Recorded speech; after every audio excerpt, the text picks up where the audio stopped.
नमः। हरिः ॐ। श्रुतिस्मृतिपुराणानामालयं करुणालयं Namami भगवत्पादशङ्करं लोकशङ्करम्।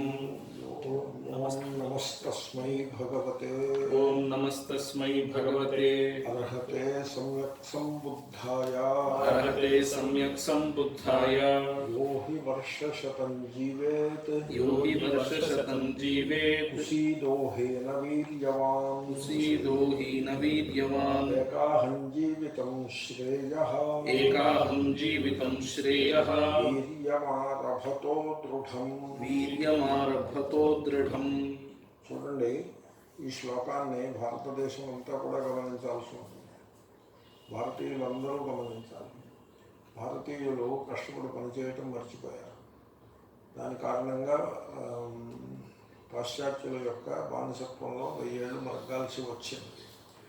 Internal divisions అంటే తామందరము ఒక జాతి అనేటువంటి సత్యాన్ని విస్మరించి క్యాస్ట్ క్రీడ్ ఆ విధంగా ముక్కలైపోవడం మూలంగా పైవాళ్ళు వచ్చి రాజ్యం వెళ్ళారు. 1000 సంవత్సరాలు ఏదో వివేకానంద మొదలైన మహాపురుషుల యొక్క ప్రోత్సాహంతో, వాళ్ళ యొక్క ఆధ్యాత్మిక ఆశీర్వాదంతో మళ్ళీ భారతదేశం స్వతంత్రమైనది. గాంధీ మహాత్ములు మొదలైన వాళ్ళు అయితే స్వతంత్ర భారతదేశం చాలా తొందరగా అభివృద్ధి చెందాల్సి ఉండే, కానీ చెందలేదు. అలాగా అభివృద్ధి చెందుతున్న దేశంగానే మిగిలిపోయింది. మా చిన్నప్పుడు భారతదేశానికి ఒక పేరు ఉండేది, బెగ్గింగ్ బౌల్ పట్టుకుని ఎక్కడికి పడితే అక్కడికి అప్పులకు వెళ్తారు అని పేరు ఉండేది. నాకు గుర్తుండి చిన్నప్పుడు నెహ్రూ గారు ఒక బెగ్గింగ్ బౌల్ పట్టుకుని యునైటెడ్ నేషన్స్కి యుఎస్కి వెళ్ళినట్టుగా కార్టూన్స్ వచ్చేవి. తర్వాత ఈ బెచ్చనెత్తి బతుకుతున్న మనం ఇక్కడ planning and first 5 year plan, second 5 year plan అంటూ ఉండడం, అప్పులకి సర్వత్రా తిరుగుతూ ఉంటారు. ఆ పరిస్థితి అంత ఘోరంగా ఉండేది. అప్పుడు జనులు మోస్ట్ కరప్ట్. నెహ్రూ గారి పాపం పబ్లిక్ సెక్టర్ అని పెట్టి దేశాన్ని అభివృద్ధి చేద్దామని చూశారు. పబ్లిక్ సెక్టర్లో మంచి టెక్నాలజికల్ అడ్వాన్సెస్ తీసుకురావాలని ఇంటెంట్ చాలా మంచిది, కానీ సమాజం దానికి తగ్గట్టుగా లేదు. పబ్లిక్ సెక్టర్ అంటే ఎవరు పని చేయకపోవడం అనే లక్షణం అలవాటైపోయింది. తర్వాత మతంలోకి వచ్చేసింది ఈ నీరసత్వము. ఇక్కడ అలసహ అంటాడు. అలసహ అంటే పని దొంగ అని అర్థం, సోమరి అని అర్థం. ఇప్పుడు దీనికి సన్యాసానికి సంబంధం లేదు. సన్యాసులు పని దొంగలుగా ఉండకూడదు. సన్యాసులు ఏదైనా పని టేకప్ చేస్తే దాన్ని వాళ్ళు శ్రద్ధగా ఉత్సాహంతో చేయాల్సి ఉంటుంది తప్ప టేకప్ చేసిన పనిని పని దొంగగా చేయకూడదు. లేకపోతే అసలు పని టేకప్ చేయనేకూడదు. బెచ్చమెత్తుకుంటూ జీవించేసేయాలి. ఏదైనా ఒక పని సమాజానికి ఉపయోగపడే పని ఒకటి టేకప్ చేశారనుకో సన్యాసి ఏ పనైనా చేయవచ్చు. ధార్మిక పైన పనిని కర్తృత్వ భావన లేకుండా ఈశ్వరార్పణ బుద్ధితో చేసేటువంటి యోగ్యత సన్యాసికి ఉంటుంది. చూసి వాళ్ళ దృష్టిలో ఆయన చేస్తున్నట్టు కనపడతాడే కానీ వాస్తవంలో ఆయన దృష్టిలో ఆయన చేయడు. కర్మని అకర్మయ పశ్చేతుగా ఉండిపోతాడు. కాబట్టి ఈవెన్ సన్యాసులు కూడా సోమరులుగా ఉండరాదు. సన్యాసులు కూడా సోమరులుగా ఉండరాదు. యమనియమాలు, ఆసన ప్రాణాయామాలని వాళ్ళు అనుష్ఠిస్తూ ఉండాలి. ఇప్పటికీ ఎవరైనా పెద్ద పెద్ద మతాధికారులు, ధర్మాధికారులు, లేకపోతే పీఠాధిపతులు వాళ్ళు వస్తే వాళ్ళకి స్వాగతం చెప్పేప్పుడు యమ నియమాసన ప్రాణాయామ ప్రత్యాహార ధారణ ధ్యాన సమర్థ అంటూ ఏదో పిలుస్తారు. వాళ్ళు కూడా యమ నియమములు అంటే సమాజ జీవనంలో పవిత్రమైన జీవనములు గడుపుతారు. అది యమ నియమములు అంటే వ్యక్తిగత జీవనంలో పవిత్రముగా ఉండుట యమములు, సమాజ జీవనంలో శుద్ధముగా ఉండుట నియమములు, శరీరారోగ్యమును కాపాడుకున్నట కొరకై ఆసన ప్రాణాయామాలను అనుష్ఠించుట. ఇది సన్యాసి ధర్మంలో ఇవన్నీ కూడా కేవలం గృహస్థులకు మాత్రమే అనుకోకూడదు. ఒకవేళ సన్యాసి ఆ టీచింగ్ అనేది టేకప్ చేసినట్లయితే దాన్ని శుభ్రంగా చేయాల్సి ఉంటుంది. ఒకవేళ సన్యాసి సేవా కార్యక్రమం అనేదాన్ని ఒకదాన్ని టేకప్ చేసినట్లయితే దాన్ని త్వరగా చేయాల్సి ఉంటుంది. సోమరితనము ఎవ్వరికీ తగదు. ఇదొక విషయం. రెండవ విషయం అంటే అలా ఎందుకు చెప్తున్నావు అంటే బుద్ధుడు అలా చెప్తున్నాడు.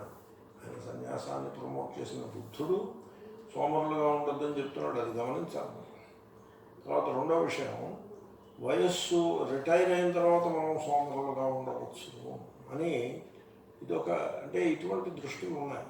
గవర్నమెంట్ ఉద్యోగంలో చేరిపోతే మనం సోమరిపోతులుగా బతికేయచ్చు అనేది మన భారత సమాజంలో ఒక పెద్ద అవలక్షణం. అంచేతనే వీళ్ళు పూజలు అవి చేసుకుంటారు. కానీ నాకు గవర్నమెంట్ ఉద్యోగం వచ్చేస్తే పెన్షనబుల్ జాబ్ రావాలి, గవర్నమెంట్ ఉద్యోగం రావాలి. అప్పుడు ఇంకేమవుతుంది, నేను నా క్వాలిఫికేషన్ ఇంప్రూవ్ చేసుకోనక్కర్లేదు, నాలెడ్జ్ ఇంప్రూవ్ చేసుకోనక్కర్లేదు, వర్కింగ్ స్కిల్స్ ఇంప్రూవ్ చేసుకోనక్కర్లేదు, సోమరిపోతులాగా తినేసి పడుతూ నిద్రపోతూ బతికేస్తే టైం గడిచిపోతుంది. ఇప్పుడు చూడండి, మన లాక్డౌన్ పీరియడ్ అలా గడిచిపోతూ ఉంటుంది, టైం గడిచిపోతుంది. 60 ఏళ్ళు వచ్చేస్తాయి, రిటైర్ అయిపోతారు. భారతదేశంలో ఊరికి ముందే రిటైర్ చేసి కూర్చోబెడతారు. వాడు ఇంకా మంచి ఓపికగా ఉండగానే వీళ్ళు రిటైర్మెంట్ అంటారు. 58 retirement. 58 is the right time and he can do some good work. అమెరికాలో ఆప్షనల్ రిటైర్మెంట్ 65. 65 తర్వాత కూడా పని చేసుకోవచ్చు మీరు. కానీ మీరు గవర్నమెంట్లో అయితే 65కి రిటైర్ చేస్తారు. అంటే 65 దాకా వాడు, అంటే 7 సంవత్సరాల సర్వీస్ని ఇంకా వాడి దగ్గర తీసుకోవచ్చు. అలాంటిది ఇక్కడ వీళ్ళు ముందే రిటైర్ చేసుకొచ్చుంటారు. అంటే జనాభా ఎక్కువ ఉండడం అలాంటి ఒక సమస్యలు ఉంటాయి. ఓ ప్రభుత్వం అయితే 58ని 55 చేసి ప్రయత్నం చేసింది, మరీ అధ్వానం. సో ఈ విధంగా సోమరులుగా తయారు చేసేటువంటి సామాజిక లక్షణం ఉన్నది. గవర్నమెంట్ ఉద్యోగం వచ్చేస్తే మనం సోమరిపోతులుగా బతికేయవచ్చును, అదొక గివెన్ అయిపోయింది సొసైటీకి. తర్వాత సన్యాసం పుచ్చేసుకుంటే మనం సోమరులుగా బతికేయవచ్చును, సెకండ్ గివెన్. తర్వాత గాడ్ మ్యాన్ అవతారం ఎత్తేస్తే మనం సోమరితనంతో బతికేయవచ్చును, థర్డ్ గివెన్. ఆఖరికి ఏమవుతుందో తెలుసునండి, ఈ గవర్నమెంట్ ఉద్యోగులు, ఈ సోమరులైన గవర్నమెంట్ ఉద్యోగులు, సోమరులైన సన్యాసులు, సోమరులైన గాడ్మెన్, అంటే దేవుడి పేరుతో సోమరితనాన్ని అలవరుచుకున్నవాళ్ళు, వీళ్ళందరూ కూడా ఆ సోమరితనం యొక్క కారణంగా నీరసపడిపోయి నిరుత్సాహం వచ్చేసి మానసికంగా సైకలాజికల్గా డెడ్ అయిపోతారు, ఫిజికల్గా సిక్ అయిపోతారు. ఎప్పుడు కూడా సోమరితనాన్ని అసలు దరిదాపులకు రానియకూడదు. మనం వేదాంతంలో బోధించేది కర్మ మానేమని కాదు, కర్తృత్వాన్ని పక్కన పెట్టమని. పొద్దున్న పాఠం చేయట్లో చెప్తాను, కర్తృత్వాన్ని త్రోసిపుచ్చమని చెప్తున్నాం తప్ప కర్మని మానేమని చెప్పట్లేదు. తర్వాత నిత్యకర్మానుష్ఠానం చేసుకో, ఈశ్వరార్పణ బుద్ధితో నిత్యకర్మానుష్ఠానం చేసుకో, సోమరిగా మాత్రం ఉండద్దు. కామ్యకర్మలను చేయొద్దు అంటే సోమరిగా ఉండమని కాదు.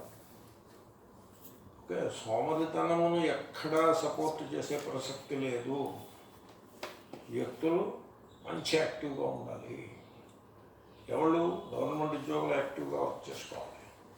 గాడ్ మ్యాన్ అనే అవతారం ఎత్తిన వాళ్ళు కూడా చక్కగా యాక్టివ్గా వర్క్ చేసుకోవాలి. తర్వాత మేము ఆ సన్యాసులము, ఆచార్యులము, వేదాంతులము అన్నవాళ్ళు కూడా చాలా కష్టపడి హార్డ్ వర్క్ చేయాలి. అంతేగాని సన్యాసం పేరుతో, ఆచార్యుడి పేరుతో, వేదాంతం పేరుతో పొట్టలు పెంచుకుని కూర్చోకూడదు. అసలు లైఫ్ స్టైల్ డిసీజెస్ వచ్చాయంటే వాడు సోమరని అర్థం. ఇప్పుడు మిడిల్ ఏజ్ వచ్చేప్పటికి వాడికి షుగర్ మొదలైనటువంటి లైఫ్ స్టైల్ డిసీజ్, మామూలుగా T1 టైప్ ఆఫ్ డయాబెటీస్ ఉంటే I'm not talking about that. T2 type means మీరు సోమరితనంగా ఉండడం, అధికంగా భక్షించడం, తిన్నదానికి తగ్గంత పని చేయకపోవడం. There is a gap between the 2000 calories తినేస్తే 1000 క్యాలరీస్ మాత్రమే వర్క్ చేసినట్లయితే మిగతా 1000 క్యాలరీస్ ఎక్కడికి పోతుంది? అది శరీరంలో జమ అవుతుంది ఫ్యాట్ కింద. అప్పుడు వాడు అనారోగ్యం పాలైపోతాడు. కాబట్టి సోమరితనము ఎన్నడూ దరిదాపులకు రానియకూడదు. మరి వేదాంతంలో నివృత్తి అని ఉంది కదా, అంటే నివృత్తి అంటే కర్తృత్వాన్ని లేదని తెలుసుకోవడం, అది నివృత్తి. తర్వాత నివృత్తి అంటే కామ్యముల నుండి వెనుదిరుగుట, అంటే కామనాప్రయుక్తమైన కర్మలను చేయకుండా. It is the other way. కామనాప్రయుక్తమైన కర్మలను చేయకుండా అని అన్నప్పటికీ వాస్తవంలో కర్మలను కామనతో చేయకుండా, అంటే కర్మలను చేస్తూనే ఉండాలి కానీ కామనతో చేయకుండా. అయితే there are a set of karmas, కామ్య కర్మలు అని ఒక సెట్ ఆఫ్ కర్మాస్ ఉన్నాయి. వాటిని చేస్తే కామంతోటే చేస్తారు, లేకపోతే చేయడం ఉండదు. ఇప్పుడు నాకు పెళ్ళి అక్కర్లేదు అనుకున్న బ్రహ్మచారి తొందరగా పెళ్ళి అవ్వడం కోసం ఉద్దేశించినటువంటి కామ్యకర్మలు చేస్తాడా? చేయడు. అలాగంటే కామ్యకర్మలు ఆ విధంగా కామ్యకర్మ పరిత్యాగమును సోమరిధనముగా వ్యాఖ్యానించమని మాత్రం అర్థం కాదండి. సోమరిధనం పనికిరాదు సుమా. నేను యంగ్ పీపుల్ని సోమరులుగా చూసినప్పుడు బెత్తం పుచ్చుకుని మొత్తం అనిపిస్తుంది. యంగ్ పీపుల్ సోమరులుగా ఉండకూడదు. కుశీద అంటే అలసహ అంటే సోమరి, అలసహ అంటే సోమరి. ఆ పేరు అలా వచ్చిందంటే రసము రలయోరభేద అంటే కర్మణి రసహ యస్య న విద్యతే సహ అరసహ, అరస ఏవ అలసహ. అలసుడు సోమరి అంటే కర్మయందు వాడికి ప్రీతి ఉంది. శ్రీకృష్ణుడు ఏమన్నాడంటే కర్మఫలమునందు ప్రీతి ఉండి కర్మయందు ఎవరికి ప్రీతి లేదో వాడిని మిథ్యాచార అని చెప్పాడు. మిథ్యాచారస్య ఉచ్యతే. కర్మయందు ప్రీతి ఉండి కర్మఫలమునందు ఎవరికి ప్రీతి లేదో వాడిని యోగి అన్నాడు. కాబట్టి కర్మఫల త్యాగం చేయమన్నాడు కానీ సోమరిగా కూర్చోమని అనలేదు. కాబట్టి వేదాంత తాత్పర్యమును సరిగ్గా అర్థం చేసుకోవాలి. ఇప్పుడు వివేకానంద స్వామి ఎంత కష్టపడి పనిచేసేవాడు. ఆఖరి రోజుని ప్రాణం పోయే ముందు కూడా ఆయన సిద్ధాంత కౌముది పాఠం చెప్పి ఏదో కొంచెం కళ్ళు తిరుగుతున్నట్టుగా ఉందని నడుము వాల్చి దేహత్యాగం చేశారు. ఆఖరి క్షణం వరకు ఆయన పాఠం చెప్తూనే ఉన్నాడు. స్వామి రామతీర్థ అయితే అసలు ఇంత చెప్పనే అక్కర్లేదు. శంకర భగవత్పాదులు ఆయన ప్రపంచమంతా తిరిగి దేశమంతా కూడా సంచారం చేశారని ఒక మాట ఉన్నది. ఎన్ని భాష్యాలు రాశారు, ఎన్ని ప్రకరణ గ్రంథాలు రాసినారు. అయితే ఈ పీఠాలని ఆయనే పెట్టారనే మాట అది చారిత్రకంగా అది కరాబరేట్ అవ్వదు. కాబట్టి ఎందుకంటే రియల్ ఎస్టేట్లో ఆయన ప్రవేశపెట్టకూడదు. శంకర భగవత్పాదుల్ని రియల్ ఎస్టేట్లో ప్రవేశపెట్టకూడదు. ఎందుకంటే పీఠము అంటే పీఠము అనే పదానికి అర్థం ఏంటంటే క్లౌట్ అని అర్థం. ఒక క్లౌట్ అంటే రాజులు మహారాజుల దగ్గర పెద్ద పరపతి ఉంటుంది పీఠానికి, పీఠానికంటే పీఠాధిపతికి. తర్వాత సమాజంలో డబ్బున్న వాళ్ళ దగ్గర చాలా పెద్ద పరపతి ఉంటుంది. డబ్బు లేని వాళ్ళు సామాన్య జనులు పీఠాధిపతి చెప్పిన మాటని శిరసావహిస్తారు. This is the idea. Shankara భగవత్పాదులకి అలాంటి దానికి సంబంధం ఉంటుందండి. కాబట్టి ఆయన పేరు మీద ఎవరో పెట్టుకుంటారు, అది వేరే సంగతి. కాబట్టి శంకరాచార్యులు పీఠాలు పెట్టారు అనకూడదు.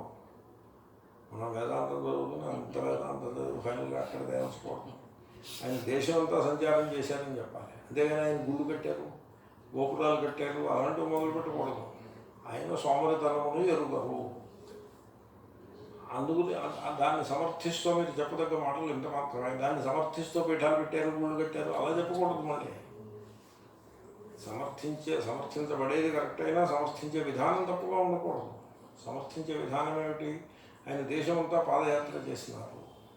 ఎన్నెన్నో భాష్యములను అక్కడితో ఆగిపోకుండా ప్రకరణ గ్రంథములను రచించి మహోపకారమును అమర్చినారు. చాలా చిన్న జీవితంలో ఇంత పెద్ద పని చేశారు అలా చెప్పాలి. అంతేగాని చాలా చిన్న జీవితంలో 4 కోట్ల 400, 500, 2000 ఎకరాల భూమి సంపాదించేవో బిల్డింగులు కట్టించారని చెప్పకూడదు. దేర్ఫోర్ సాధు సంతులు కూడా సోమరిగా ఉండరు. బుద్ధుడు సోమరితనం ఎరుగునా రోజుకి 10 మైళ్ళు నడిచేవాడు. ఇంకా ఆయనకి సోమరితనం ఏమిటి? కాబట్టి సోమరితనము దరిదాపులకు రానివ్వకూడదు. తర్వాత హీన వీర్యమ. ఎప్పుడు చూడండి, మీ పరాక్రమం విషయం, ఇది యుద్ధానికి సంబంధించిన మాట కాదు. ఇక్కడ వీర్యము అంటే పరాక్రమం అని అర్థం. యుద్ధంలో కూడా ఆ పదాన్ని వాడతారు. యుద్ధ సందర్భంలో వీర్యము పరాక్రమము అని వాడతారు. ఇక్కడ ఇది యుద్ధం కాదు కదండి. ఇక్కడ వీర్యము అంటే ఉత్సాహము, స్వావలంబనము. ఉత్సాహానికి అర్థం ఏమిటి? స్వావలంబనము. ఎప్పుడు కూడా సెల్ఫ్ రిలయన్స్ అని ఉండాలి. ఇది నేను మామూలుగా వేదాంత పాఠాలు చెప్పేప్పుడు నేను చాలా అధికంగా చెప్తూ ఉంటాను ఈ మాటలు. మీరు సెల్ఫ్ రిలయంట్గా ఉండండి అంటే అర్థం ఏంటి? ప్రతి చిన్న విషయంలోనూ మీరు సెల్ఫ్ రిలయన్స్ని అభ్యాసం చేయండి. మీ చిన్న పనులు మీరే చేసేసుకోండి. వాడెవడో కాఫీ పెట్టిస్తాను నేను తాగుతానని కాకుండా నేను కాఫీ పెట్టేసుకుని నేను తాగేస్తాను. వాడికి ఎవరికో పని పెడతాను, నేను కుర్చీలో కూర్చుంటాను, వాడు మార్కెట్కి వెళ్ళి కూరలు పట్టుకొస్తాడు అని కాకుండా మార్కెట్కి నువ్వే వెళ్ళిపోయి కూరలు తెచ్చేసుకో. Be self reliant wherever possible. కొన్ని చోట్ల పాసిబుల్ కాదు, అప్పుడు ఇతరుల మీద ఆధారపడవచ్చు. దాన్ని దాన్ని పరాధీనత అన్నారు. సెల్ఫ్ రిలయన్స్ సందర్భం ఉండి ఇతరులపై ఆధారపడితే అప్పుడు పరాధీనత అంటారు. ఎప్పుడు కూడా హీనవీర్యవానికి దృష్టాంతం ఏనుగుని చెప్తారు. అడవిలో ఏనుగు గుంపులు గుంపులుగా బతుకుతుంది, గుంపులో బతుకుతుంది. మీకు ఎప్పుడూ సింగిల్ ఏనుగు కనపడదు. సింగిల్ ఏనుగు నువ్వు చూసావంటే అది దారి తప్పింది, అది చాలా కంగారు పడిపోతూ కోతలు పూసేసుకుంటూ గెంతు పరుగులు ఎత్తి తీసేస్తూ ఉంటుంది ఆ గుంపు కనపడటం కోసం. సింగిల్ ఏనుగు ఉండదు, మీకు ఎప్పుడు గుంపులే ఉంటాయి. ఆ గుంపుకి ఒక నాయకుడు ఉంటాడు. తర్వాత ఆ గుంపులో వీళ్ళు ఏనుగు సైకాలజీని బాగా స్టడీ చేస్తారు. ఆ గుంపులో ఆ నాయకుడు ఆ గుంపును రక్షించడానికి మధ్యలో నిలబడి ఉంటాడు బలంగా. చుట్టూ సెంట్రీల్ని పెడతారు. ఏనుగు సెంట్రీలు ఉంటాయి. లేడీ ఏనుగులు పిల్ల ఏనుగులు మధ్యలో ఉంటాయి. పెరిఫరీలో సెంట్రీ ఏనుగులు మంచి బలమైన ఏనుగులు ఉంటాయి. అలా వెళ్తుంది ఆ గుంపు. ఎందుకంటే భయం దానికి. ఏనుగుకి ఎప్పుడు భయమే. నిజానికి ఏనుగు చాలా పెద్దది, చాలా బలమైనది. కానీ ఏనుగు సింహం స్వప్నంలో వస్తే చచ్చిపోతుంది భయం వల్ల. సింహము చాలా చిన్నది, బలం కూడా తక్కువ. ఏనుగు బలం కంటే సింహం యొక్క బలము తక్కువ. ఏనుగు అన్ని జంతువులలో బలమైనది. కానీ ఒక సింహము ఒక ఏనుగుల గుంపును అటాక్ చేస్తుంది. అక్కడ ఉన్నది ఫిజికల్ స్ట్రెంగ్త్ కాదు, మెంటల్ వీర్యం, పరాక్రమము. కాబట్టి తర్వాత ఇక్కడ వీర్యం అంటే అర్థం ఏంటో తెలిసిన, ఎలిఫెంట్ బిలీవ్స్ ఇన్ బాడీ, వెరాజ్ లయన్ బిలీవ్స్ ఇన్ స్పిరిట్. దాని ఉత్సాహశక్తిపై అది ఆధారపడి ఉంటుంది తప్ప దేహంపై ఆధారపడదు. ఎలిఫెంట్ బిలీవ్స్ ఇన్ బాడీ అన్నమాట. సో మీరు ఎలిఫెంట్ ఈ సింహాన్ని చూసినట్లయితే అది దేహాన్ని, ఏనుగు దేహాన్ని చూసి భయపడదు. తన దేహంపై తాను ఆధారపడదు, తన ఉత్సాహశక్తిపై తాను ఆధారపడుతుంది. బాడీ కంటే కూడా అధికమైనటువంటిది, ఉన్నత స్థాయికి చెందినది స్పిరిట్. సింహము స్పిరిట్పై ఆధారపడుతుంది, తన లోపల ఉన్న స్పిరిట్పై. ఏనుగు తన శరీరంపై ఆధారపడుతుంది. అంచేతనే ఏనుగు హీన వీర్యము, సింహము ఉత్తమమైన వీర్యము గలది. కాబట్టి మనం ఏనుగులాగా బతకూడదు, సింహంలాగా బతకాల్సి ఉంటుంది. తర్వాత ఈ మాట చెప్పాను, ఒంటరిగా ఉండడానికి భయపడకూడదు. కొంతమంది ఒంటరిగా ఉండడానికి భయపడతారు. భయపడకూడదు. ఏమవుతుంది, దెయ్యాలు వస్తాయి. దెయ్యాలు లేవు, నీ మనస్సే దెయ్యము.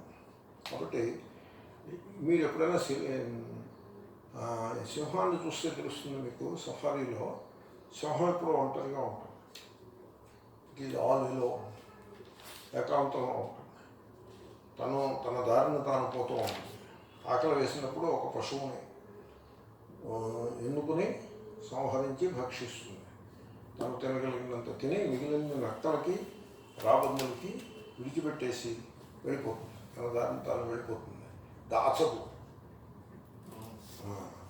ఈ దాచిపెట్టే లక్షణం పులి, టైగర్. అదేం చేస్తుందంటే చచ్చిన శవాన్ని, చంపినటువంటి పశువుని కొంత తిని మిగిలింది మూత పెడుతుంది, చెద్దన్న మూత పెట్టినట్టుగా. ఎక్కడో చెట్టు మీద, చెట్టు ఎక్కుతుంది పులి, ఎక్కడో పెడుతుంది. అంటే రాబందులకి వాటికి దొరకని విధంగా పెడుతుంది. పెట్టి మొన్నాడు వచ్చి ఆ పులిన మాంసాన్ని మళ్ళీ తింటుంది. పులి అది, సింహాలా కదా. అది తినేస్తుంది. దాని మీద ఆధారపడినటువంటి పిల్లలు ఇలాంటి వాళ్ళు ఉంటే వాటికి వదిలిపెట్టిన వాటికి కొంత ఆహారం తినిపించేస్తుంది. తర్వాత నడిచి వెళ్ళిపోతుంది. ఆ మిగిలిపోయినటువంటి మాంసాన్ని రాబందులు, నక్కలు వీళ్ళందరూ భక్షిస్తారు. అంచేతనే ఇవన్నీ ఇప్పుడు సింహం చుట్టూ ఉంటాయి. సింహాన్ని ఆశ్రయించుకుంటే వాడికి భోజనం వెళ్ళిపోతుంది. సింహం అంటే అలా ఉంటుంది. మరి సింహంలాగా బతకాలి, కానీ ఏనుగులాగా బతకూడదు. తర్వాత సింహానికి ఏనుగుకి తేడా ఏమిటంటే, ఏనుగు దేహాన్ని నమ్ముకుంటుంది, స్పిరిట్ని నమ్ముకోదు. యాజ్ ఇఫ్ ఏనుగులో దూరు చూడలేదు, పైనుంచి అబ్జర్వేషన్. వేరే అయితే సింహము స్పిరిట్ని నమ్ముకుంటుంది. మనిషి ఎప్పుడూ కూడా, ఇప్పుడు నేను ఒకదానికి అబ్జెక్షన్ పెడతాను. ఇప్పుడు మీరు ఈ నదీ స్నానం ఫలానా అప్పుడు చేస్తే మీ పాపాలన్నీ పోతాయని వీళ్ళు ఊదరగొట్టేస్తూ ఉంటారు. వాళ్ళు విన్నవాళ్ళు థ్రిల్ అయిపోతూ ఉంటారు, ఆ స్నానాలకు పరుగులు ఎత్తుకుని వెళ్ళిపోతూ ఉంటారు. వీళ్ళు చెప్పే మాటలు, వాళ్ళు వినే మాటలు, వాళ్ళు చేసి చేష్టలు చూస్తే వీళ్ళందరూ పాపాత్ముల యొక్క పెద్ద సముదాయం ఒకటి జమగూడింది అన్నట్టుగా ఉంటుంది. అలా చెప్పకూడదు. నువ్వు పాపివి అని చెప్పుటయే తప్పు. ఏమో వాడు ఏం పాపం చేశాడో మీకేం తెలుసు, మొత్తం ఒక 1000 మందిని కూర్చోబెట్టి మీరందరూ పాపాత్ములని పాఠం పెట్టండి. ఈ పాఠం చెప్పేవాళ్ళు ఇద్దరే ఉన్నారు. క్రిస్టియన్ ఇవాంజలికల్ పీపుల్ అలాంటి పాఠం చెప్తారు. వాడి థియాలజీ అలా ఏడిసింది. ఈ క్రైస్తవ అలాంటి పాఠం చెప్పలేదు. వీళ్ళు థియలాజికల్ పీపుల్ పాపం అనే దాన్ని ఒకటి పెట్టి క్రైస్తవ రక్తంతో కడిగి రక్తంతో పాపం కడగడం ఏంటి, ఇలాగంటే మిథలాజికల్ కంకాక్షన్స్ పెట్టి వాళ్ళు ప్రతివాడిని పాపివి అని చెప్పేసి ముద్ర వేసి పెట్టారు. మీరు క్రిస్టియన్స్ అలా చేస్తారని మాత్రమే అనుకోవద్దు. మీరు హిందూ మతంలో వీళ్ళేం తక్కువ తినలేదు. వీళ్ళు పాపోహం పాపకర్మాహం అనేటువంటి శ్లోకాన్ని తయారు చేసి పెట్టుకుని ప్రతి పూజలో దాన్ని ఓదరగొట్టారు. ఈ గృహస్థుడు పూజ చేసుకునేప్పుడు వీడి పార్టీ రెండే ఉంటుంది. మొదట సంకల్పం చెప్తాడు, దాంట్లో మమ అనుకుంటాడు. మొత్తం సంకల్పం అంతా పురోహితుడే చెప్తాడు, మమ అనుకుంటాడు. అంటే అహంకారం, అహంకర్తృత్వ, అభిమానము, ఫలాకాంక్ష దాంట్లో ప్రకటమవుతూ ఉంటాయి. పూజ అయిపోయిన తర్వాత పాపోహం పాపకర్మాహం అనుకుంటాడు, అని చుట్టూ తిరుగుతాడు. ఆత్మ ప్రదక్షిణ అంటే అర్థం ఏంటి? తన లోపల ఉండే పరమాత్మకి ప్రదక్షిణం చేస్తున్నామా, లేకపోతే నేను పాపినేనే? ఈ పాపోహం అనేటువంటి మాట చాలా తప్పు. తర్వాత జనులకి మీకు అన్ని పాపాలు ఉన్నాయి, వెళ్ళి స్నానం చేసేయండి, అవి కడిగేసినట్టు అవుతుంది. పుష్కరంలో స్నానం చేయండి, గంగలో స్నానం చేయండి, గోదావరిలో స్నానం చేయండి, స్నానం చేస్తే పాపాలన్నీ పోతాయి అని చెప్పి పెట్టారు. అలా చెప్పకూడదు. అలా చెప్తే ఏమైపోతుంది? వాళ్ళకు ఉన్నటువంటి ఉత్సాహశక్తి తగ్గిపోతుంది. ఉత్సాహశక్తి పాపం నుంచి రాదు, పుణ్యం నుంచి వస్తుంది. కాబట్టి యు ఆర్ నాట్ సిన్నర్స్, మీలో పాపం లేదు, మీరు అమృత స్వరూపులు. మీ స్వరూపాన్ని మీరు తెలుసుకుని కృతార్థులు కండి. మీరు ఇన్ఫినిట్, మీరు అనంతమే మీ స్వరూపం. ది ఆల్మైటీ గాడ్ మీ స్వరూపమే అని ఇన్స్పైర్ చేసేటువంటి విధంగా చెప్పాలి తప్ప, నువ్వు పాపివి, నువ్వు అయోగ్యుడవు, ఎందుకు కొరగాని వాడివి, నువ్వు ప్రాయశ్చిత్తం చేసుకో, ఈ తపస్సు చేయి, వృచ్చిక చాంద్రాయణం చేయి, ఆ తర్వాత గురువు గారు ఆశీర్వచనం పుచ్చుకో, అప్పుడు నిన్ను దేవుడికి దగ్గరికి నువ్వు వెళ్ళడానికి ఛాన్స్ ఉంటుంది అని ఈ విధంగా నిరుత్సాహపరిచేటువంటి మాటలను వాళ్ళకి చెప్పి పెట్టడం, దానికి తగ్గట్టుగా వాళ్ళు తయారవటం, హీనవీర్యులుగా తయారవటం చాలా తప్పది. అలా చేయకూడదు. కాబట్టి అలాగా నీరసంగా, సోమరిగా, హీనవీర్యుడుగా, అంటే ఉత్సాహం అనేదే లేకుండా అలా బ్రతకడం చాలా పొరపాటు. నేను ఒకసారి ఊబర్లో వెళ్తున్నా, ఆ డ్రైవర్, నేను ముందు సీట్లో కూర్చోవడం నాకు అలవాటు, వీలు పడితే ఆ డ్రైవర్తో ఏదో మాటలో వాడు ఉన్నాడు. ఏం చేస్తున్నావు అంటే, నేను బీటెక్ ఫైనల్ ఇయర్ చేస్తున్నాను అన్నాడు. BTech final year, night time course. ఇంకా ఎంతకాలం ఓపెన్ అడుగుతా, ఇంకెంతో కాలం నడపండి సార్, నాకు ఫస్ట్ క్లాస్లో కలిసి అవుతాను, నేను చాలా కష్టపడి చదువుకుంటున్నాను, 3 ఏళ్ళు కూడా మంచి మార్కులతో వచ్చింది, నేను వెంటనే నాకు జాబ్ వచ్చేస్తుంది, నాకు అసలు డౌటే లేదన్నాడు. ఏదో కొంత రిజర్వేషన్ కోటా కూడా నాకు సహకారాన్ని అందిస్తుంది, ఏదో ఓబీసీ కోటా ఏదో ఉంటుంది, I will get a job. With in 1 month ఈ ఊబర్ నాకు సంబంధం ఉండదని చెప్పాడు. అయితే ఎంతకాలం నుంచి నడిపిస్తున్నావు అంటే, గత 2-3 years నడిపిస్తున్నాను చెప్పాడు. అంటే ఊబర్ నడిపించుకుంటూ బీటెక్ పాస్ చేశాను. వేరే బీటెక్ పాస్ అయిన వాళ్ళు చాలామంది, ఎంతోమంది అన్ఎంప్లాయబుల్. వాళ్ళని ఎవడో ఎంప్లాయ్మెంట్ ఇవ్వడం సంభవమే కాదు. వాడు ఏ పని చేయలేడు. వాడికి ఇంచుకి సెంటీమీటర్కి మధ్య ఉండే కన్వర్షన్ కూడా ఎరుగుడు. అన్ఎంప్లాయబుల్, వాళ్ళు ఏ ఎంప్లాయ్మెంట్ చేయలేరు. వాళ్ళు అన్ఎంప్లాయబుల్, అలా తయారయ్యారు. ఏమి చేయరు, కూర్చుని కబుర్లు చెప్పడం తప్ప ఏ పని చేయరు, ఉత్సాహంగా పని చేయరు. అటువంటి హీనవీర్యులు. దీని మీద మన ప్రియతమ నాయకులు నరేంద్ర మోడీ గారు ఒక కథ చెప్పారు. ఆయన చూసిన దృష్టాంతం చెప్పారు. వినోబా భావయ్య గారి దగ్గర ధర్మాధికారి అని ఒక ఆయన ఉండేవారు. ధర్మాధికారి ఆయన ఇంటి పేరు ఏదో బాబా ధర్మాధికారి అని ఒక దాదా ధర్మాధికారి బాబా గారు అని ఒక ఆయన ఉండేవారు. ఒకతను ఆయన దగ్గరికి వచ్చాడు, బిఏ సర్టిఫికేట్ పట్టుకుని వచ్చాడు. నేను బిఏ పాస్ అయ్యాను, నాకు ఉద్యోగం ఇప్పించండి అని కోరాడు. అంటే దాదా ధర్మాధికారి ఉద్యోగం ఇప్పించండి అంటే పెద్ద మనిషి, అతను చెప్తే ఎవరో వాళ్ళు ఉద్యోగం ఇప్పిస్తాను అనమాట, ఉద్యోగం ఇస్తారు.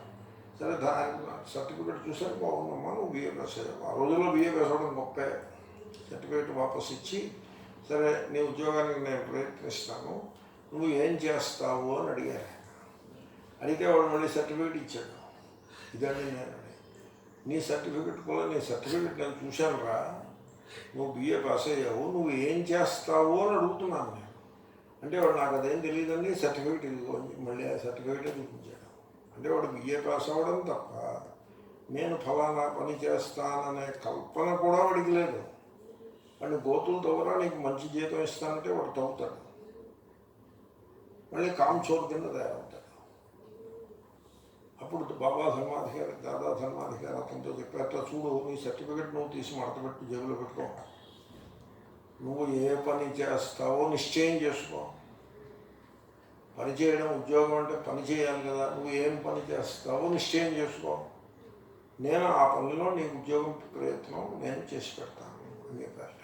That is the story. తర్వాత ఏమైందన్నది కాదు పాయింట్. అంటే ఇప్పుడు ఈ చదువుకునే వాళ్ళు డిగ్రీ కోసం చదువుకుంటున్నారే తప్ప నేను ఈ పని చేస్తాను అని చదువుకోవట్లేదు, అలా చదువుకోవట్లేదు. నేను ఏదో అలాగే మన ప్రధానమంత్రి గారు చెప్పారు, వాడి చదువు అంతా కూడా ప్రయత్నం అంతా కూడా ఏదో అవ్వడానికే కానీ ఏదో చేయడానికి కాదు. నేను ఇంజనీర్ అవ్వాలి అని అంటాడు తప్ప నేను ఇంజనీరింగ్ చేస్తాను అనడం. నేను డాక్టర్ని అవ్వాలి అంటాడు తప్ప నేను మెడికల్ ప్రాక్టీస్ చేస్తానండవు. అవ్వాలి కలెక్టర్ని అవుతాను అంటాడు, జిల్లాకి సేవ చేస్తాను అండవు. చేస్తాననే మాట్లాడవు, అవుతానంటాడు.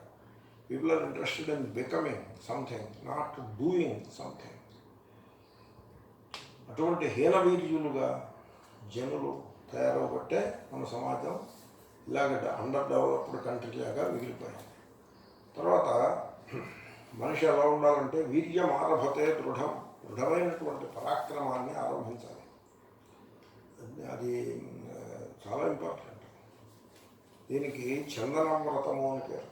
చందన వ్రతము అంటే గంధపు చెక్క అరగదీస్తున్న కొలది సుగంధాన్ని పరిమళాన్ని ఇస్తుంది, చందనపు ముద్దనిస్తుంది. అది శీతలముగా చల్లగా సుఖాన్ని కలిగించేటువంటి పరిమళాన్ని చల్లదనాన్ని పరిమళాన్ని ఇస్తుంది. అరగదీస్తున్న కొలది ఇస్తూనే ఉంటుంది.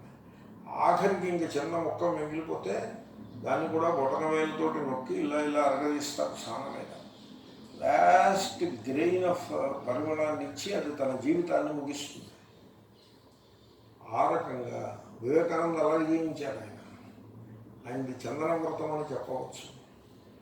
ఆఖరిని లఘు సిద్ధాంత కౌముది ఒక పాఠమా తెగంతమా ఏదో చెప్పో గంట సేపు ఇంకా అలసిపోయి నీరసం వచ్చి ఏదో బాడీలో ఏదో డిస్టర్బెన్స్ వచ్చి నడువు వాల్చి దేహత్యాగం చేశారు. అంటే గంధపు చెక్కలాగా, గంధపు చెక్కలో ఆఖరి ముక్క కూడా సానపెడతారు పారాయణం, అలా బతకాలి.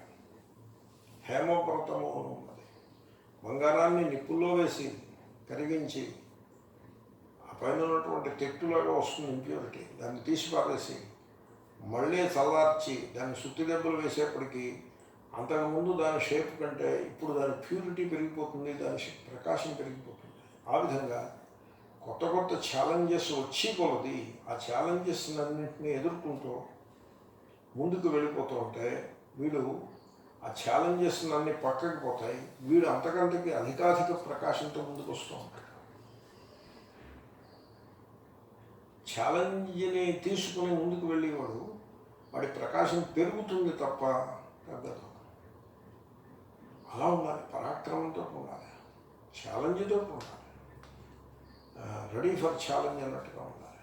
దాన్ని హేమవ్రతము అని అంటారు. కమలవ్రతము అని కూడా ఉంది. కమలవ్రతము అంటే చుట్టూ మురికి ఉన్నా సరే నేను స్వచ్ఛంగా ఉంటాను, చుట్టూ దుర్వాసన ఉన్నా నేను సువాసనతో పరిమళిస్తూ ఉంటాను. మన సమాజంలో రివర్స్. ఎలా లంచం ఎందుకు తీసుకుంటున్నారు అంటే అందరూ తీసుకుంటున్నారు కాబట్టి నేను తీసుకుంటాను. అంటే వీడు ధర్మం ఆచరించాలంటే జగత్తంతా ధర్మం ఆచరిస్తే అప్పుడు ఆఖరిని వీడు ఆచరిస్తాడు. వేరే కమలం వ్రతము అందరూ మొత్తం ఊరంతా లంచం తీసుకున్నాను, నేను మాత్రం లంచం తీసుకోను. ఒక మురికి గుంట వంటి ఊరిలో పద్మంలాగా నేను నిలబడి ఉంటాను అనేటువంటి ధోరణి, పవిత్రత, స్వచ్ఛత, పరిమళము కలిగి ఉండుట. చుట్టూ ఇవి లేకున్నా సరే మురికిలోంచి కూడా వాటినే కలిగి ఉండుట, దాన్ని కమల వ్రతము అంటారు. తర్వాత స్వామి వ్రతము అని ఇంకోటి ఉంది. స్వామి వ్రతము అంటే దీన్ని వివేకానంద స్వామి బాగా చెప్తాడు. Work as a master, not as a slave అని. స్వామి అంటే మాస్టర్. కర్మ ఫలం కోసం పనిచేస్తే he working like a slave. కర్మయందలి ప్రీతి చేత పనితో, కర్మయందలి ప్రీతితో I love to do that work, I love to take a class అన్నట్టుగా ఐ లవ్ టు డిజైన్. నేను మెసాచ్యుసెట్స్ ఇన్స్టిట్యూట్ ఆఫ్ టెక్నాలజీలో ఎంటెక్ చేసిన ఓ అమ్మాయిని కలిశాను. అమ్మాయి మాట వరుసగా నాతో ఉంది, engineering a product is not a problem. అంటే నేను అడిగాను, అయితే ఎటువంటి ఛాలెంజింగ్ ప్రోడక్ట్ నేను అంటే మీరు డినామినేషన్స్ చెప్పాలి, దీస్ ఆర్ ది రిక్వైర్మెంట్స్ అని మీరు అవన్నీ మీరు రాసి ఇచ్చేస్తే I will engineer A product to fit into which all those parameters will fit. అంటే అది నువ్వు ఎలాంటిదైనా చేసేయగలుగుతావా అని అడిగాను నేను. అంటే వీ కెన్ ఇంజనీర్ అండి, అదేం పెద్ద సమస్య కాదు, కొంచెం ఇటు తిప్పి ఎలాంటిదైనా ఇంజనీరింగ్ చేసేస్తా ఉంటారు. అంటే డిజైన్ వేసేస్తాను. నువ్వు చెప్పి నీకేం కావాలో చెప్పు, దానికి తగ్గట్టుగా మేము డిజైన్ వేసేస్తాం. అంటే ఎలాగంటే ఇప్పుడు ఒక సీసా, దాని లోపల 20 ml పడాలి, దానికి మూత పెట్టాలి, ఆ మూతకి సీలు వేయాలి, పైన లేబుల్ పెట్టాలి, దాన్ని బాక్సులో పెట్టాలి. అలాంటి సీసాలు నిమిషానికి 20 రావాలి. ఆ బాక్సులు సీల్ అయిపోయి అది అక్కడికి వెళ్ళాలి. You design now. She said we will design it, you give us, మేము వీ విల్ డిజైన్. ఏదైనా డిజైన్ చేసేస్తాం. ఆశ్చర్యపోయాను. అలాగంటే స్టార్టప్ ఏదో మొదలుపెట్టి వెరీ ఎఫిషియెంట్. ఆ యువకులు ఉంటే అలా ఉండాలి. ఎంత ఉత్సాహం ఆ పనిలో. దేవుడే, అదే దేవుడు అంటే అలా ఉండాలి. హీనవీర్యులుగా ఉండరాదు. కాబట్టి సెల్ఫ్ రిలయంట్గా ఉండాలి, మహోత్సాహంతో ముందుకు వెళ్ళిపోతూ ఉండాలి. సో దట్ ఈస్ ది స్వామి వ్రతము. ఆ పని మీద మోస్ట్ ఎంటైర్ అటెన్షన్ ఆ పని మీద ఉంటుంది, జీతం మీద కాదు, ఫలం మీద కాదు. శ్రీకృష్ణుడు ఎన్నోసార్లు చెప్పారు స్వామి వ్రతం. Work like a master, don't work like a slave. ఎవడైతే జీతం కోసం పని చేస్తాడో వాడు స్లేవ్. ఎవడైతే పరమేశ్వరార్పణ బుద్ధితో సమాజ సేవ కోసం పని అందరి ప్రేమతో, లవ్ సమాజమో ఏదో అలాంటి పెట్టు, దేవుడో పక్కన పెట్టు, ఐ లవ్ దిస్ వర్క్ అనే ప్రేమతో ఒక రియాక్షన్ చేస్తుంటే ఐ లవ్ దిస్ రియాక్షన్ అనే ప్రేమతో చేసినట్లయితే that is called working like a master, స్వామి వ్రతం. సో ఈ రకంగా రెట్టించినటువంటి ఉత్సాహంతో పని చేయాల్సి ఉంటుంది. ముఖ్యంగా యువకులు హీనవీర్యులుగా ఉండకూడదు. ఎంతటి ఛాలెంజ్నైనా సరే నేను రాళ్ళను కూడా పగలగొట్టి పిండి చేస్తాను అనేటువంటి ఉత్సాహంతో ఉండాలి తప్ప యువకులు నిరుత్సాహంగా ఉండరాదు. ఒక కథ చెప్తాను. వివేకానంద స్వామి చెప్పాడు ఈ కథని. ఒక పక్షి 3 గుడ్లను సముద్ర తీరాన్న ఒక ఇసుకలో పోయి తీసిపెట్టింది. సముద్రుడు ఒక పెద్ద అలను విసిరి ఆ 3 గుడ్లను లాగేసుకుని తన కడుపులో దాచుకున్నాడు సముద్రుడు. పక్షి సముద్రానికి ఛాలెంజ్ చేసింది, నా గుడ్లు నాకు ఇచ్చేమని కోరినది. సముద్రం అన్నాడు, ఇంకా నీ గుడ్లు ఏమిటి, నాలో కలిసిపోతే కలిసిపోవడం, ఇంకా నీ గుడ్లు లేవు పోమన్నాడు. అంటే చూడు నువ్వు పెద్దవాడివి కదా అని, నేను చిన్నదాన్ని కదా అని నా మీద ఇలాంటి జులుం చేయకు, నువ్వు ఇది రౌడీయిజం, ఇది రిటర్న్ నేను పెట్టుకున్న గురుట్లు నాకు ఇచ్చేయాల్సి ఉంటుంది. అంటే ఇవ్వకపోతే ఏం చేస్తావు? ఇవ్వను పో అంటాడు. అంటే అప్పుడు ఆ పక్షి ఉంటుంది, నిన్ను ఎండింపజేస్తాను ఉంటుంది, నిన్ను ఎండగొట్టేస్తాను. నిన్ను ఎండగొట్టేస్తే నా గురుట్లు నాకు కనపడతాయి. నీళ్ళన్నీ తీసేస్తే అక్కడ గురుట్లు కనపడతాయి, నేను తెచ్చుకుంటాను వాటిని. ఓ అలాగా నన్ను ఎండగొట్టేస్తావా నువ్వు? సరే అయితే ట్రై చేయి అని అంటాడు. ఇదిగో ఇప్పుడే మొదలు పెడుతున్నాను అని నోటితో ఆ సముద్ర జలాలని నోట్లోకి కొద్దిగా తీసుకుని దూరంగా ఎగిరి అక్కడ పారపోసి మళ్ళీ వచ్చి అలా ఎండగొట్టే ప్రయత్నంలో పడుతుంది అది ఆ పక్షి సముద్రాన్ని. అప్పుడు చుట్టూ ఉన్న పక్షులు చూస్తాయి. చూసి ఏమిటవుతుందంటే వీడు నా గుడ్లు తీసేసాడు, వీడిని ఎండగొట్టేయాలి నేను ఇప్పుడు.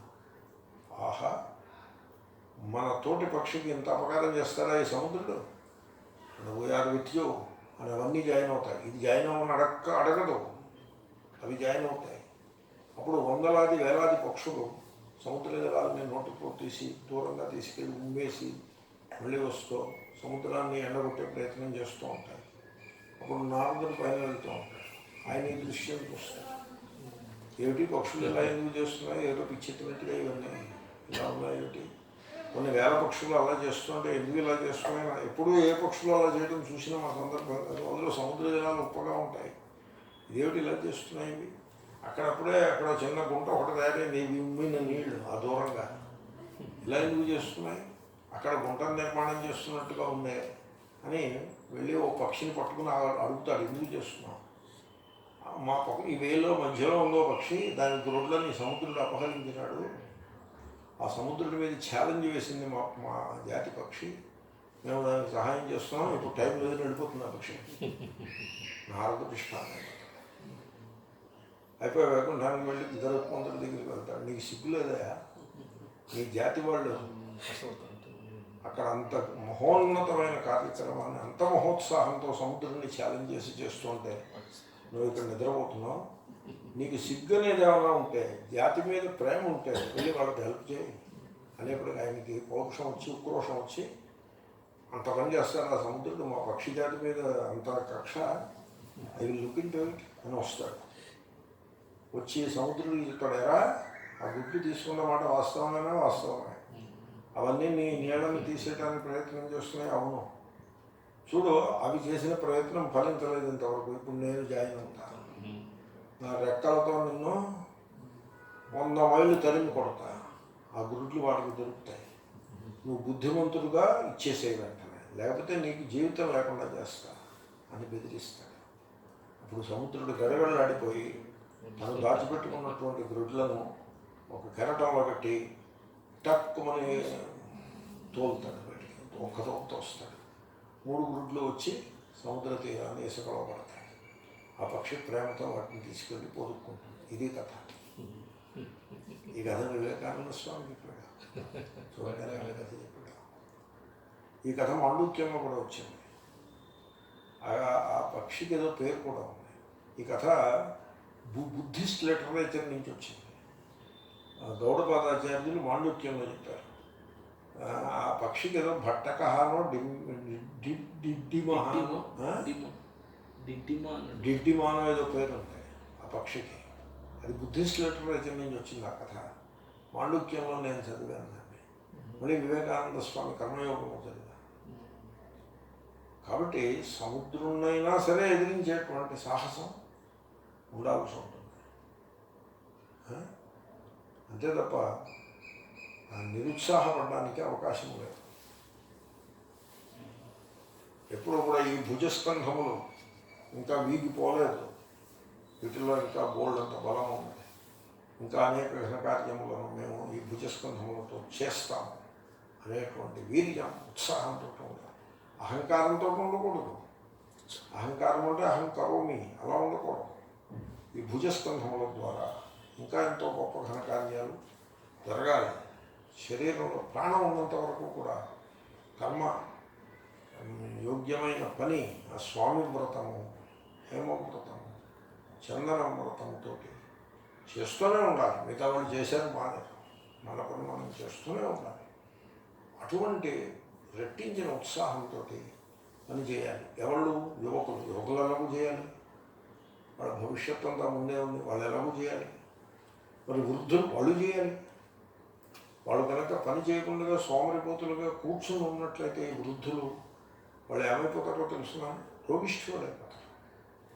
ఒకసారి వృద్ధుడు ద సైకిల్ ఆఫ్ ఇల్నెస్లో పడిపోయాడంటే ఇంక బయటికి రాదు. ఆ సైకిల్లో పడకుండా చూసుకోవాలి. Be very active and avoid diabetes. For example, నువ్వు కొంచెం స్లాకిన్ చేసి నిరుత్సాహపడి నాకు పెద్ద వయసు వచ్చింది నేను రిటైర్ అయ్యానని ఆ రకమైనటువంటి ఒక బహానా పెట్టుకుని తనకి తాను సర్ది చెప్పుకుని అలా తినేసి కుర్చీలో కూర్చుంటూ ఉంటే సోఫాలోనో టీవీ చూసుకుంటూ వాడు అలాగా కూర్చుంటూ డయాబెటీస్ అయిపోతుంది. డయాబెటీస్ రాగానే చూపు పోతుంది, గుండె పనిచేయదు, కాలేయం పోతుంది, లేబర్ పోతుంది, అన్నీ పోతాయి, కాలి వ్రేళ్ళు కూడా పోతాయి. అది ఎందుకు వచ్చింది? సోమరితనం వల్ల వచ్చింది. సోమరితనం అన్నది అసలు పనికి రానే రాదు. లిఫ్ట్లో వెళ్తూ ఉంటారు పిల్లలు, 1వ ఫ్లోర్కి లిఫ్ట్ ఎక్కుతారు, 2వ ఫ్లోర్కి లిఫ్ట్ ఎక్కుతారు. షేమ్. జార్జ్ ఫెర్నాండెస్ 5 ఫ్లోర్లు నడిచి ఎక్కివాడు ఆయన. డిఫెన్స్ మినిస్టర్గా ఉన్నప్పుడు 5వ ఫ్లోర్లో ఉండే ఆఫీస్ నడిచి ఎక్కివాడు ఆయన. టక. మా గురువు గారు డాక్టర్ సుఖదేవ్ అని పిహెచ్డీ చేశాను ఆయన దగ్గర. ఆయన మెట్లు ఎక్కేప్పుడు ఆ ఆఫీసు 2వ ఫ్లోర్లోనో 1st ఫ్లోర్లోనో ఉంటుంది లాబొరేటరీ, ఆయన కింద ఫ్లోర్లో ఉండడం. ఒక మెట్టు ఎప్పుడూ ఎక్కదు ఆయన, 2 మెట్లు. మెట్టు విధులుపెట్టి మెట్టు అలాగా 2 కప్పులు తీయ తప్ప సింగిల్ మెట్టు ఎప్పుడూ ఎక్కలేదు ఆయన. మేమందరం నడుచుకుంటూ వెళ్తున్నాం, ఫుట్పాత్ ఆయన వెనకాల నుంచి వచ్చారు, మేము గమనించలేదు. మా కబుర్లో చూడండి మీరు వేగంగా నడుస్తారా లేకపోతే నాకు దారిస్తారా అని అడిగారు. తక్కువ ఉంటుంది ఆయన ముందుకు వెళ్ళిపోయారు. He doesn't mind we walking slow, but he doesn't walk slow, brisk walk. అలాగ ఉండాలి తప్ప నీరసంగా ఉండడానికి అసలు అవకాశమే లేదు.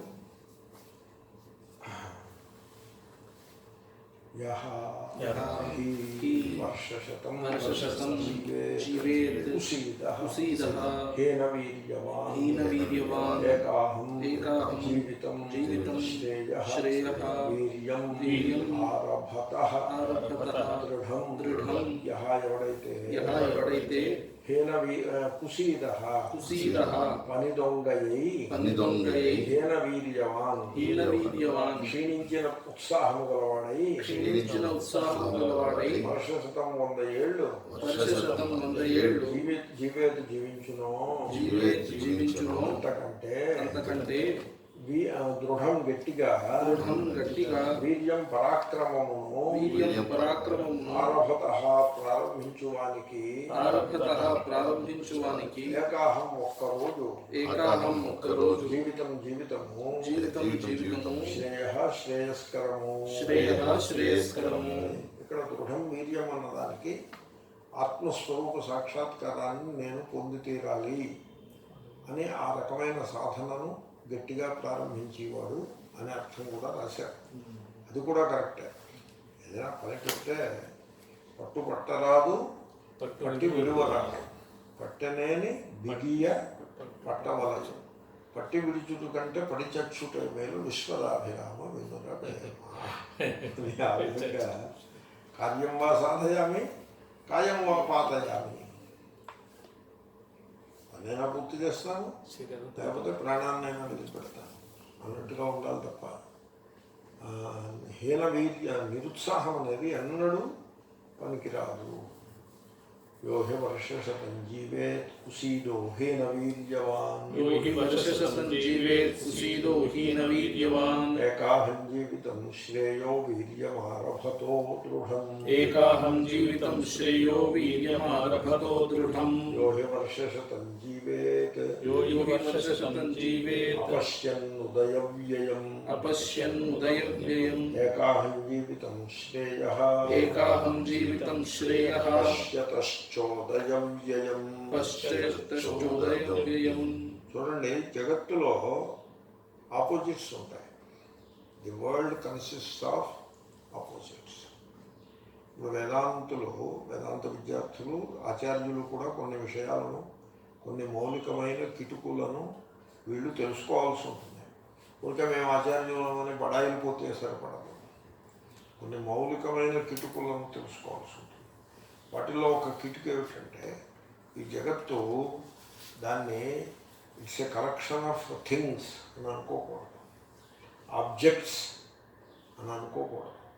There are no objects, there are only appearances. The world is linguistic and observational, నామా రూప. The world is not existential. కాబట్టి అబ్జెక్టివ్ వరల్డ్. ఈ భాష సంసారుల భాష, లేకపోతే ఈ పర్సనాలిటీ డెవలప్మెంట్ వాళ్ళ భాష, సన్యాసుల భాష కాదు. అంటే అద్వైత వేదాంతుల భాష కాదు. ఈ జగత్తు విషయంలో it is a collection of objects అని మీరు ఎన్నడూ అనుకోకూడదు. It is not a collection of objects. వేదాంతులు పంచీకరణం అనే మోడల్ పెట్టారు. ఇది పంచభూతాలు అని అనుకుంటూ ఉంటారు. పంచభూతాలు అంటే మీరు ఎప్పుడైతే పంచభూతాలు అన్నారో, ఆ 5 భూతాలు తప్పించి మిగిలిన నామరూపాలన్నీ కల్పితాలైపోతాయి. ఆ పంచభూతాల నుంచి ఒకే సత్తు పంచభూతముల రూపంగా ప్రకటమైనది అని చెప్పడం తేలికైపోతుంది. అంతా సత్, సర్వం కల్విదం బ్రహ్మ. ఆ దిశలో అడుగు వేయాలి. తర్వాత జగత్తును చూచే విధానాన్ని బట్టి మన రెస్పాన్స్ ఉంటుంది. ఇప్పుడు ఇక్కడ ప్రశ్న ఏమిటంటే, జగత్తులో అనేక దృశ్యములు ఉంటాయి.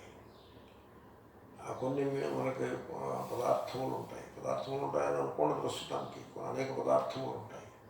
అవి మనకు అనుకూలంగా కొన్ని మాత్రమే ఉంటాయి. అనేకము మనకు ప్రతికూలంగా ఉంటాయి. మిగిలినవన్నీ న్యూట్రల్గా ఉంటాయి అనే ఒక రకంగా.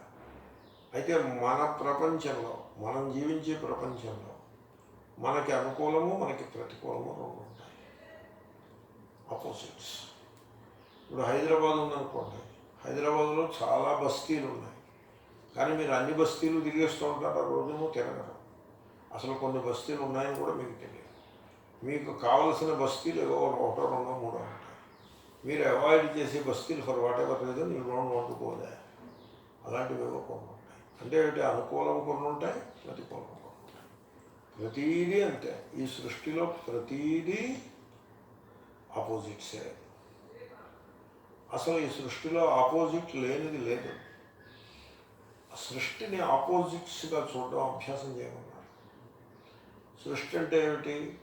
Electricity plus minus, magnetism north pole south pole, space east west, north south, up down, left right, ahead behind, అన్నీ ఆపోజిట్సే. సో మంచి చెడు, ధర్మము అధర్మము, అనుకూలము ప్రతికూలము, తర్వాత ప్రాణులు, పుట్టుక చావు, డబ్బు, లాభము నష్టము, శరీరము, ఆరోగ్యము అనారోగ్యము, గాలి పీల్చుట విడిచిపెట్టుట. మీకు ఆపోజిట్స్ లేని ఆస్పెక్ట్ ఈ సృష్టిలో లేదు, జీవితంలో లేదు. ఎప్పుడైతే మీరు జీవితమును ఆపోజిట్స్ అనే దృక్కోణంలో కాకుండా సింగిల్ ఐటమ్ కింద చూడడం ప్రారంభించారో అప్పుడు మీరు ఖర్చు అయిపోతారు. ఎప్పుడైతే జగత్తును ద్వంద్వాత్మకంగా దర్శిస్తారో దానివల్ల ఏమవుతుందో తెలిసిన, మీరు నిర్ద్వంద్వులు అవుతారు. నిర్ద్వంద్వో హి మహాబాహో సుఖం బంధాత్ ప్రముచ్యతే. జ్ఞేయస్స నిత్య సన్యాసి యోన ద్వేష్టి నా కాంక్షతి. కాంక్ష ద్వేషము, రాగము ద్వేషము. ఈ సృష్టిలో రాగము ద్వేషము అనేవి 2 ఉంటాయి అని తెలుసుకుంటారు. మన వాళ్ళు ఎలా ఉంటారు? రాగం పట్టుకుంటే రాగంలోనే ఉండిపోతారు, ద్వేషాన్ని పరిశీలించారు. ద్వేషం పట్టుకుంటే దాంట్లోనే ఉండిపోతారు, రాగాన్ని పరిశీలించారు. రాగం ఉన్న చోట ద్వేషం ఉంటుంది, ద్వేషం ఉన్న చోట రాగం ఉంటుంది. బొమ్మ ఉన్న చోటే బొరుసు ఉంటుంది, బొరుసు ఉన్న చోటే బొమ్మ ఉంటుంది.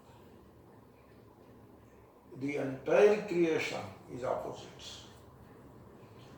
పుట్టాడు పిల్లవాడు, చావు ఉంటుంది. వీడు పుట్టుకు చూసుకుని పండగ చేసుకుంటాడు, చావుంటే భయపడతాడు.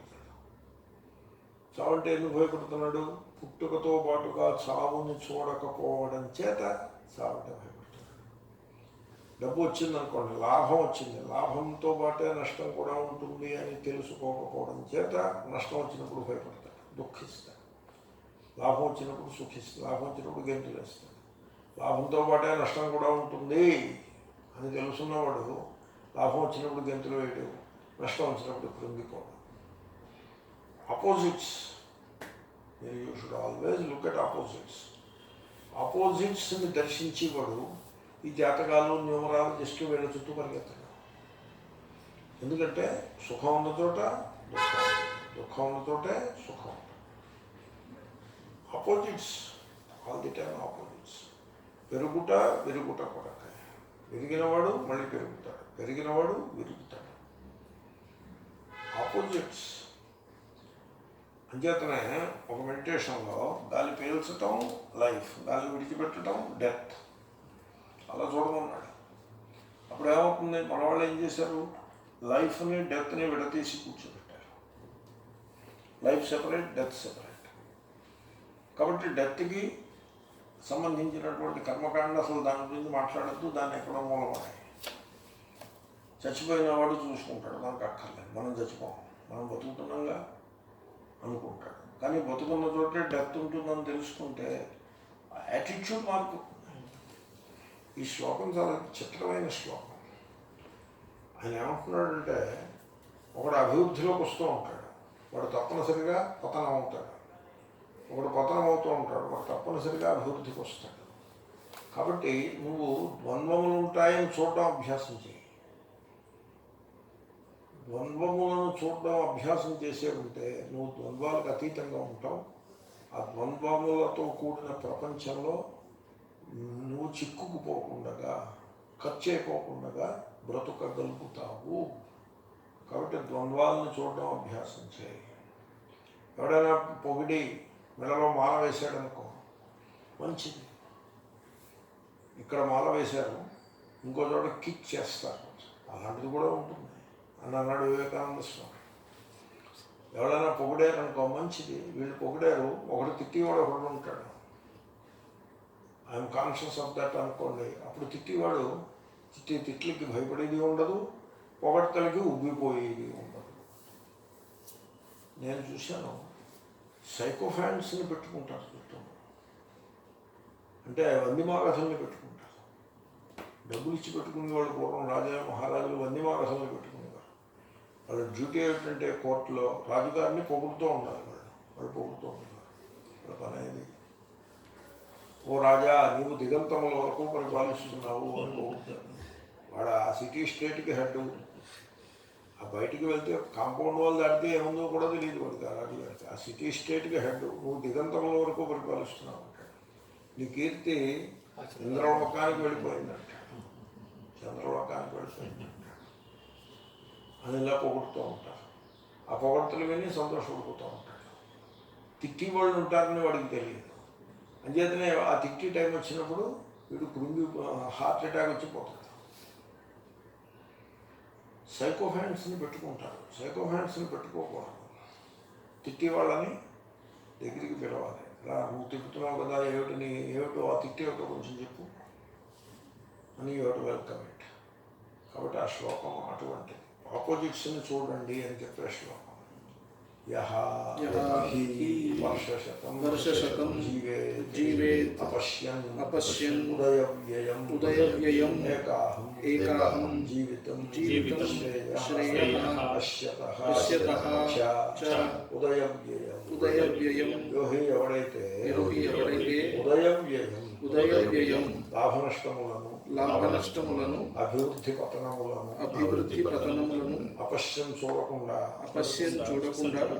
అంటే లాభనష్టములను చూడడం, లాభం ఒక్కడే చూస్తాడు. అభివృద్ధి పతనములను చూడడం, అభివృద్ధిని ఒక్కదాన్నే చూసుకుంటూ ఉంటాడు. వర్షశతం 100 ఏళ్ళు వర్షశతం 100 ఏళ్ళు జీవేతి జీవించునో జీవించును వానికంటే వానికంటే ఉదయ వ్యయం ఉదయ వ్యయం అభివృద్ధి పతనములను అభివృద్ధి పతనములను పుట్టుక చావులను పుట్టుక చావులను లాభ నష్టములను లాభ నష్టములను పశ్యత చూస్తున్న వాడికి చూస్తున్నవాడికి ఏకాహం ఒక్కరోజు ఏకాహం ఒక్కరోజు జీవితము జీవితము శ్రేయ శ్రేయస్కరము శ్రేయస్కరము. ఇప్పుడు పుట్టుక ఎవరో పుట్టారు పుట్టినప్పుడు ఆ పుట్టుకతో పాటుగా చావును కూడా మీరు చూశారనుకోండి. పుట్టిన ప్రతివాడు బిట్టును అని చూశారనుకోండి, మీరు పుట్టినరోజు పండుగ చేయరు. ఇప్పుడు 80 ఏళ్ళు వచ్చి కూడా మీరు పుట్టినరోజు పండుగ ఎందుకు చేసుకుంటున్నాడు? One reason is he is not willing to look at death. Is not willing to look at it. That is one reason. Second reason priest craft అని ఉంటుంది. నేను చాలాసార్లు చెప్పాను. ఆ కర్మకాండ దీంట్లో ఒక ఫలానా ప్రీస్ట్ ఒక వ్యక్తినో ఒక వర్గాన్నో నిందించడం తాత్పర్యం కాదు. ఆ సంస్కారం అలా వస్తుందంటే, ఆ ప్రొఫెషన్ అలాంటిది. దాంట్లో ఏమవుతుందంటే ప్రతిదానికి ఒక రిచువల్ని కల్పించేటువంటి సందర్భం వస్తుంది.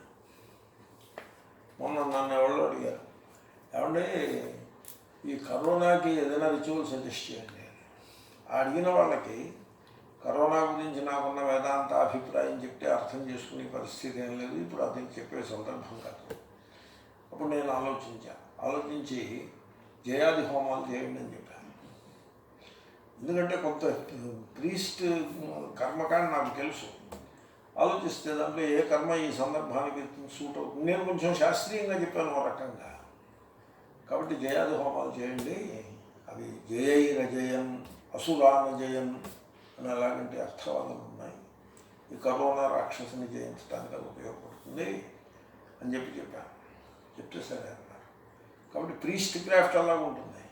కరోనాకి జయాది హోమాలు చేయమని రాసిపెట్టి ఉండదు, వీడు స్పిన్ చేసి పెడతాడు. అలాగే పుట్టుకతో పాటు చావును కూడా చూసేవాడు, రెండింటిని కలిపి చూసేవాడికి పుట్టుక టైంలో రిచువల్ అవసరం ఉండదు. చావు రిచువల్ కూడా అంత పెద్ద విషయం కాదు. కానీ వీడు చావుని చూడడం మానేసి పుట్టుకుని ఒక్కదాన్ని చూస్తూ ఉంటాడు. చూస్తూ ఉంటే ప్రీస్ట్ ఏం చేస్తాడు, దానికి రిచువల్ పెడతాడు. నాది 30వ బర్త్డే, ఓకే, అయితే నువ్వు ఆయుష్ హోమం గణపతి హోమం చేసుకుంటాడు. నాది 60వ బర్త్డే, 3 రోజులు హోమాలు చేయమంటాడు. నాది 80వ బర్త్డే, 5 రోజులు చేయంటాడు. ఏదో పెడతాడు. చావు గురించి రానివ్వడు. చావు గురించి వీడు మాట్లాడు, వాడు ఎవడు మాట్లాడు. అక్కడ 1000 మంది చేరుతారు. వీళ్ళెవరో చావు గురించి మాట్లాడారు. ఆయన పోవడానికి సిద్ధంగా ఉన్నాడు. ఆ 80వ బర్త్డే చేసుకుంటున్నవాడు ఓ కాలు శ్మశానంలోనో ఒక కాలు ఇంట్లో పెట్టి కూర్చున్నాడు. ఆయన ఎప్పుడో పోతాడు, పుట్టుకుమని పోతాడు. Is ready to go. డాక్టర్లు చెప్పారు he cannot live more than 6 months అని. అప్పటికే డాక్టర్లు చెప్పారు. 80వ ప్రత్యేక జన్మదిన ఉత్సవం నడిపిస్తున్నాడు. చూడండి, look at that. He is not willing to look at death. He wants to see only at birth. ఈ రకంగా బిజినెస్ మ్యాన్ ఒక ఆయన అడిగారు, ఏమంటే ఇదంతా రెడ్లో ఉన్నట్టు ఈసారి నష్టాలు బాగా వచ్చేట అంటే, మాకు లాభాలు నష్టాలు రెండు వస్తాయి సార్, మేము లాభాలని నష్టాలని రెండింటినీ అబ్జర్వ్ చేసుకుంటున్నాం, మాకు నష్టాలని కొత్త కాదు, వీ నో బోత్ అని చెప్పాడు. వారిని నూరా వేదాంతి అంటే నేను మహానందపడ్డా. అలా ఉంటాడు. ఉదయము వ్యయము.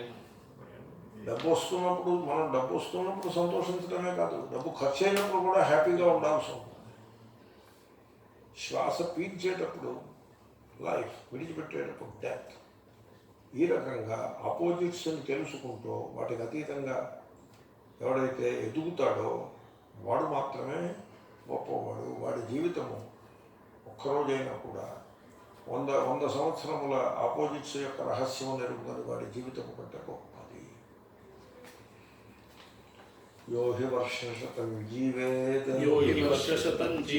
अपश्यन्नुदयव्ययम् एकाहं जीवितं श्रेयः పశ్యతశ్చోదయవ్యయం. ఈ సందర్భంలో నేను ఇంకో మాట చెప్తాను. ఇంజనీర్లు బిల్డింగ్ని కానీ బ్రిడ్జిని కానీ డిజైన్ చేసినప్పుడు దాని ఆయుర్దాయం కూడా రాసి పెడతారు. కాటన్ ద్వారా రాజమండ్రి గోదావరి మీద బ్రిడ్జి కట్టినప్పుడు దీని వయస్సు 100 ఏళ్ళు ఉంటుంది అని చెప్పాడు. 100 ఏళ్ళు అయిన తర్వాత కూడా రైల్వే వాళ్ళు నడిపి కొత్త బ్రిడ్జి కట్టుకున్నారు. వాడు ఆ డిజైన్ ఇంజనీరు దాని ఉదయమే కాకుండా వ్యయం కూడా చూస్తాడు. సైన్స్లో ఉన్నది. It will stay for 100 years 200 years వాడు క్యాల్కులేట్ చేసేస్తాడు. మెడిసిన్లో ఉంది ఈ drug manufacturing date expiry date ఉదయం వ్యయం రెండో ఉంటాయి డాక్టర్. అది సైన్స్ అంటే అలా ఉంటుంది, వేదాంతం అంటే అలా ఉంటుంది. కర్మకాండలో ఉదయమే ఉంటుంది, వ్యయం ఉండదు. జాతకాల్లో ఉదయమే ఉంటుంది, వ్యయం ఉండదు. పుట్టుకే ఉంటుంది, చావు ఉండదు. అంచేతనే మనిషి కష్టాల్లో పడుతుంది. జాతకాల్లో వ్యయం ఉంటుందా? ఉండదు, ఉదయమే ఉంటుంది. పుట్టుకే ఉంటుంది, చావు ఉండదు. వాళ్ళు రెండు పెడితే వాడు బుద్ధిమంతుల కింద లెక్క. కాబట్టి ఎవడైతే ఈ జగత్తంతా కూడా ఆపోజిట్స్గా ఉన్నది అని ఎవడైతే తెలుసుకుంటాడో, పుట్టినది గిట్టుట కొరకే అని ఎవడైతే తెలుసుకుంటాడో, యాతస్య ధ్రువో మృత్యు అని ఎవడైతే తెలుసుకుంటాడో వాడు చాలా గొప్పవాడు అని శ్లోకం యొక్క అభిప్రాయం. ఓం పూర్ణమదః పూర్ణమిదం పూర్ణాత్ పూర్ణముదచ్యతే పూర్ణస్య పూర్ణమాదాయ పూర్ణమేవావశిష్యతే. ఓం శాంతి శాంతి శాంతి.